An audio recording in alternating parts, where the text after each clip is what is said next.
Today I'm going to teach you how to work the purl stitch. How to do the purl stitch. The purl stitch is the second most important stitch in knitting. So this is how to do the purl stitch.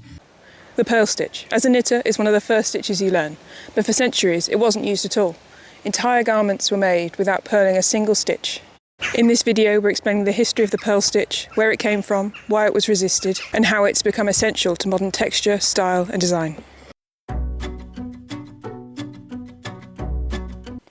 There are a few different ways to purl, continental, English and Norwegian just to name a few, but there are many more than this. This one here is a continental style of knitting, so you hold your yarn in your left hand and you flick it over the right hand needle. I quite like this one. I find it quite fast if you're having to do long rows, and it means you're not having to move your hands around too much between each stitch.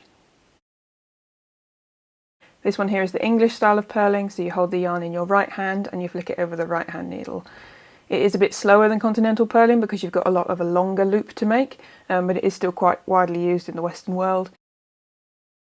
I'm not as good at this one, so please excuse the shaky hands and shaky needles. And moving on to the Norwegian style of purling, so in this one the yarn is held to the back and the needle is brought to the front of it and then looped around the yarn to make that purl stitch. Again, I'm not quite as good at this one, and it can be a bit fiddly to begin with, but once you get going with it, it can be a lot faster than the other two. It's also quite handy if you need to switch between knit and purl stitches, because you don't have to switch the yarn from the front to the back of the left hand needle.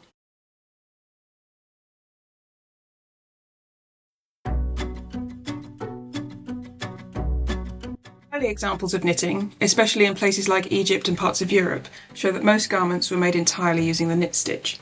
These pieces were often worked in the round, creating a smooth fabric without any need for a purl.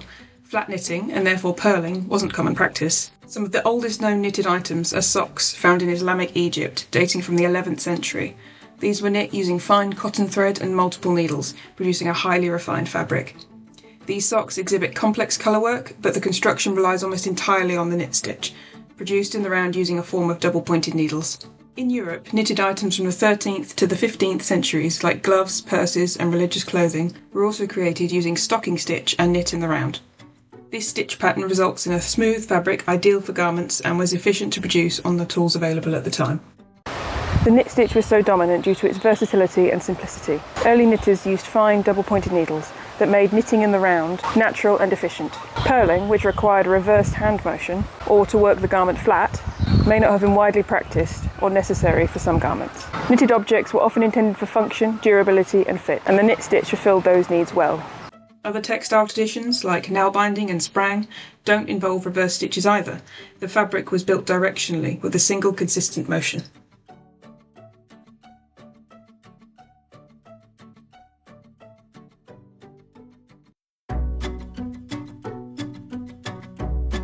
So how did we get this stitch?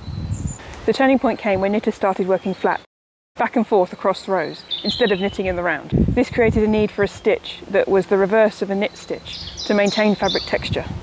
That stitch was the purl.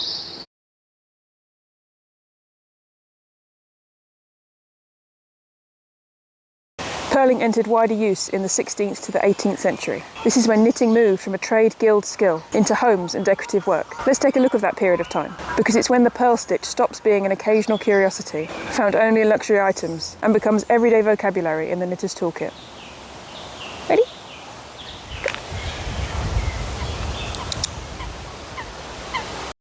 In most European cities, professional knitting was controlled by male-only guilds, with the first guild being set up in France in the mid-1200s, and by the mid-1400s and into the 1500s they were one of the 6 leading guilds of Paris. Their bread and butter products were woolen caps and fine silk stockings for the courts and the clergy. Each guild member had to produce a set of masterworks, including things like a cap, a woolen jacket, a pair of gloves with fingers, and a wall hanging or carpet.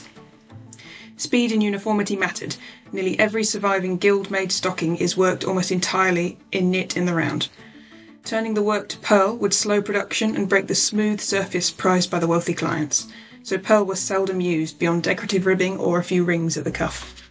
Surviving guild ordinances mention right and inverse stitches, showing they knew the technique, but they penalised apprentices for wasteful reversals, reinforcing the idea that purl was considered an optional flourish, not core practice. Knit and purl combinations were first made trendy in England by Henry VIII in the 1530s, with his ribbed stockings creating a tight and shapely long sock that went up to the knee, and increased demand for these techniques for stockings and other garments that required a tighter fit. Religious ceremonial gloves, like these from Spain in the 1600s, feature bands of reverse stockinette to frame gold thread and embroidery. Here, purling created a matte backdrop so the metal thread popped.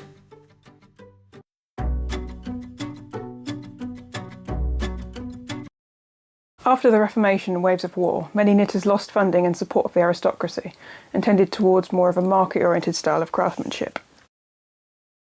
Widows, servants and country children adopted knitting as paid cottage work, no longer penalised by the guilds for selling their work because they weren't bound by the guild rules. They could experiment with different stitch types and combinations to achieve different effects. In 1681, Thomas Firmin published Some Proposals for Employing of the Poor, where he urged workhouse schools to teach spinning, knitting, lace-making and plain work. The shift from silk to cheaper worsted and cotton yarns also encouraged some experimentation with texture. Knit and purl combinations, seed stitch, ribbing, garter ridges, they hid the irregular tension and looked attractive even in coarser fibres, broadening the range of fibre that could be used and still be fashionable. Fashion magazines like Galerie des Modes in 1770s Paris, they illustrate mitts and handbags in cottes anglaises, which is English ribs, plainly alternating knit and purl columns. France considered the look foreign and chic, proof that the stitch had transcended utility and entered style discourse.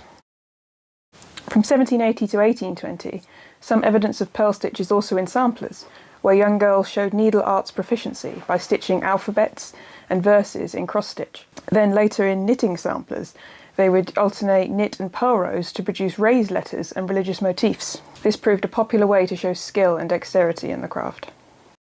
Because knit and purl are mirror moves, teaching both gave beginners a physical feel for stitch structure. By 1800, charity schools in Britain standardised knit one, purl one swatches as the first lesson for poor children, a template that survives in modern knitting classes to this day.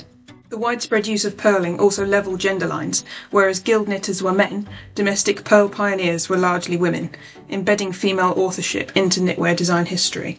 Ribbing, seed stitch, moss stitch, brioche, they all create unique fabrics and garments, relying on the contrast between the stitches. What started as a workaround became a design feature. Purling isn't just for the wrong side, it's central to how we shape, shade and structure our fabrics. A good example of this being the ganzi, knitted by fishermen and their wives and generally knit in the round on long double-pointed needles. Some extravagant examples show a relatively simple knit-purl combination and some cables, producing amazing pieces of workman's fashion. Suddenly knitting wasn't just about warmth, it was about structure, design and visibility. The purl stitch tells us a lot about how knitting evolved, from necessity to creativity, from seamless tubes to shaped garments, from utility to art. It's also a stitch that defines a knitter's personality. We all do it differently, depending on where we're from, who taught us, and what we want to do with it. And we find our own ways of doing it, or we just try and avoid doing it altogether if we really don't like it. But it can be a really valuable tool in the knitter's arsenal. So the next time you're purling a row, remember, this stitch has centuries of history to it. If you enjoyed this video, please subscribe. I'm a bit new to this, so hopefully they'll get better, but I'm doing my best. All the best, till next time. Bye bye.